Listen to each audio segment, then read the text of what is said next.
বাইরে ভাই দেখেন আমরা বাসা বাড়িতে যে লাল লাইট জ্বালাই, লাল লাইটগুলো কিভাবে বানায় আমরা কখনো তো দেখি নাই। এই ভিডিওটা দেখেন, দেখলে বুঝবেন যে কিভাবে লাইটগুলো বানানো হয়। একটু মনোযোগ সহকারে দেখেন, দেখলে বুঝতে পারবেন।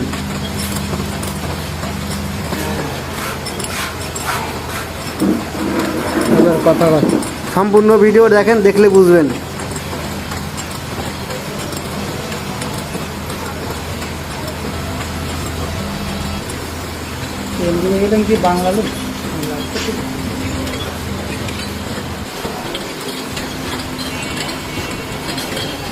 ভিডিওটা শেষ পর্যন্ত দেখবেন, দেখে ভালো লাগলে শেয়ার করে দিবেন।